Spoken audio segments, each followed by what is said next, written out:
Salam müəllimlər, xoş gördük hər birinizi. Bugün mən sizlər üçün test üzərində izahat vermək istəyirəm. Yəni testlərin doğru variantını diqqətinizə çatdırmaq istəyirəm. Birinci sualımızda, sual nümunəmizdə deyir, uyğunlaşdırın törpü, suvant, yeyə.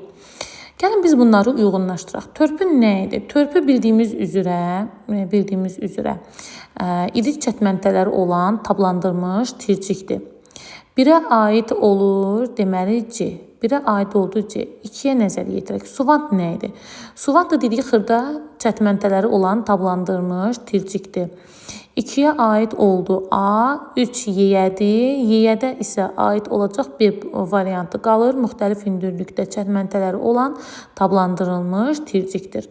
Deməli, burada test nümunəsində doğru variant olacaq B bəndi. İkinciyə nəzər yetirək. Deyir, çertyojun oxuma ardıcılığı hansı bənddə düzgün verilmişdir? Gəlin, diqqət yetirək. Bildiyimiz üzrə çertyojun oxunma ardıcılığı belə idi ki, çertyojun əsas yazısını birinci oxuyurduq. Daha sonra çertyojda hansı hissələrin verildiyinin və onların hansının baş görünüş olduğunu təyin edirdik. Ardıcılıq belə gedir. 1, 2, daha sonra görünüşlərin qarşılıqlı əlaqəsinə baxmaq və detalın formasını hər tərəfli müəyyən etmək. 1, 2, 3 ardıcılığı doğrudur. Daha sonra 4 çertyoj üzrə detalın və onların elementlərin ölçüsünü təyin etmək. Deməli, burada ardıcılıq düzgün verilmişdir. 1, 2, 3, 4. 1, 2, 3, 4 görək hardadır? C bəndinə doğru variantdır. C bəndi uyğundur. Üçüncüyə nəzər yetirək. Konstruksiya sözü latın dilində tərcüməsi nə deməkdir? Bildiyimiz üzrə konstruksiya sözünün latın dilində tərcüməsi olacaq. Deməli, A bəndi quruluş, konstruksiya quruluş deməkdir. Gəlin dördüncü suala nəzər yetirək. Mexaniki emal zamanı fəhlə peşələrini seçin. Bildiyimiz üzrə bizim 3 cür emalımız var. Oduncağın emalından söhbət gedir. 3 cür emalımız vardır. Mexaniki, sonra termiki və kimyəvi. Gəlin mexanikiyə uyğun, yəni fəhlə peşələrini burada biz seçək. Birinci deyir, xarat dəzgahında işləyən dəzgahçılar. Bəli, bu uyğundur. Ondan sonra presləyici operatorlar. Bu uyğun deyil. Daha sonra meşə kimyəsi operatorları. Bu da uyğun deyil.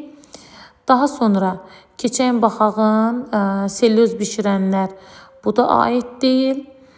Sonra mişarçı fəhlələr. Bəli, mişarçı fəhlələr mexaniki emal zamanı işləyən fəhlə peşələrinə aiddir. Daha sonra ağac emalında operatorlar. Bəli, ağac sözü mən bundan öncəki videolarımda da izahda vermişdim ki, açar söz olaraq mexaniki kəsmə zamanı ağac bilirik ki, yadımızda saxlayarıqsa əgər, biləcəyik ki, bu mexaniki emaldan söhbət gedir. Deməli, dördüncü sualda D bəndi doğru variantdır. 1, 5, 6, 1. Xarrat dəzgahında işləyən dəzgahçılar. 5. Mişarçı fəhlələr. 6. Ağac emalında operator düzgündür.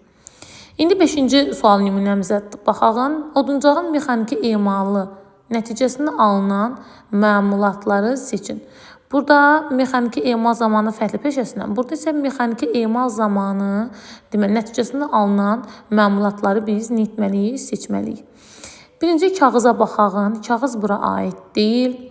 Daha sonra çəllək. Bəli, çəllək mexaniki emala aiddir. Sonra mebel aiddir. Bəli, şin aid deyil, yağ aid deyil, faner aiddir.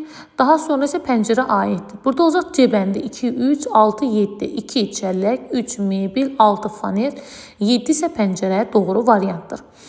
Deməli, gəlin indi 6-cı sual nümunəsinə tanış olaq. Su qarışdırıcı kran hansı hissələrdən ibarətdir? Bu, deməli, krantın gövdəsindən söhbət gedir. Daha sonra su axan borudan söhbət gedir. Gövdənin, yəni su axıdıcı kranın oturan hissəsi, sonra su axan boru hissəsindən söhbət ventil başlığı, yəni suyu, su isti və soyuq verən ventil başlığından nəzərdə tutmuşdur. Burada isə doğru variant 6-da olacaq B bəndi. Tamasa nədir? Eni qalınlığından 1-2 dəfə artıq olmayan taxta, eni qalınlığına bərabər olan taxta, eni qalınlığından 3-4 dəfə artıq olmayan taxta, eni qalınlığından 3 dəfə artıq olan taxta və yaxud da ki, qalınlığı enindən az olan taxta. Bu, deməli, 7-ci sualımızın da cavabı olacaq E bəndi. Qalınlığı enindən az olan taxta. Yəni, qalınlığı enindən azdır. 8-cidə isə deyək ki, muncuq sözü hansı dildən götürülüb və mənası nə deməkdir? Ərəb dilində mirvari deməkdir. Alman dilində saxta mirvari deməkdir. Fransız dilində saxta mirvari deməkdir. Xeyr, bu da doğru variant deyil. Sonra ərəb dilində saxta mirvari deməkdir. Bəli, bu 8-ci deməli sualın cavabı doğru variant Dibəndidir. Ərəb dilində saxta mirvari deməkdir. Sonra ərəb dilində şüşə demək xeyr. Bu da doğru variant deyil. Doğru variantımız oldu. Dibəndi ərəb dilində saxta mirvari deməkdir. 9-cu suala nəzər yetirək. 9-cu sualda bizə deyir ki, sadə elektrik dövrəsini qurmaq üçün hansı elementlərdən istifadə olunur? Cəryan mənbəyi, naqil, açar, lampa. Burada ən sadə dövrədən söhbət gedir. Yəni 5-ci sinif dərsliyimizdə sadə elektrik dövrəsindən söhbət gedir. Burada qoşulacaq deməli elementlər bu olacaq. Cəryan mənbəyi, naqillər, açar, lampa. Cəryan mənbəyi dedik nədir? Bizim bateriyalarımız, naqillər də bildiyimiz üzrə xətlər, açar və lampa, işıqlanma lampasından söhbət gedir. İndi keçəyin 10-cu suala. Pərçim başlıqları hansı formadan ibarətdir? Pərçim başlıqları olur deməli gizli, yarım gizli, yarım dairəvi, daha sonra gizli, yaslı, yarım gizli, yarım dairəvi, yarım girdə, yarım gizli, yarım girdə, yaslı, gizli, yarım gizli. Burada isə doğru variantımız olacaq bizim bəndi, yarım girdə, yastı, gizli, yarım gizli. Yəni 4 dənə başlıq forması vardır. Nələr oldu? Bəndində yarım girdə, yastı, gizli, yarım gizli.